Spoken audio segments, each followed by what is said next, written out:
We live in the ultimately shameless world today. The world in which streaming videos off of any website are available on your mobile device. The age in which the pornography industry is a multi-trillion-dollar industry. The point of which, the agenda of which is to make sure every one of you is a consumer of filth in one way or another. That every man, woman, and child is exposed to this stuff, and they're hoping you are, so you become addicted to it, so you become yet another consumer.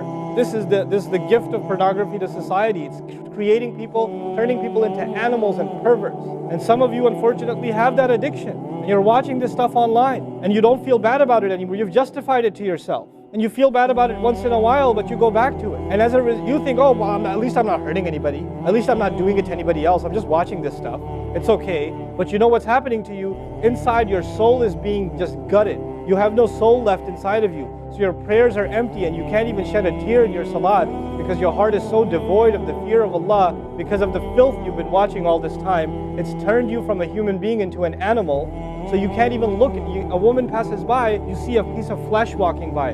You don't see a human being walking by that deserves respect. You check everybody out and everything out. You're constantly gawking and staring. You have a hard time putting your eyes down. When you're on the subway, when you're on campus, when you're at work, you're walking down the street, you just can't help. You see a billboard, you take a second look, you see a third look. You don't miss any opportunity to violate your soul with your eyes. You're addicted completely.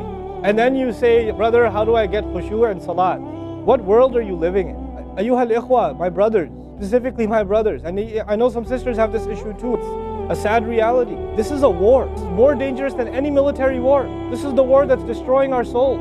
It's making its way into our homes. If I want to protect my children from this stuff as much as possible, but when my child goes to school, and it doesn't matter if it's Islamic school, there's a very high statistical likelihood that someone, a friend, will say, hey, look at this. It's a very realistic thing nowadays. It's not far-fetched. And so I have to prepare my children for the filthy world that they're going to be brought up in. And there's no escape from this.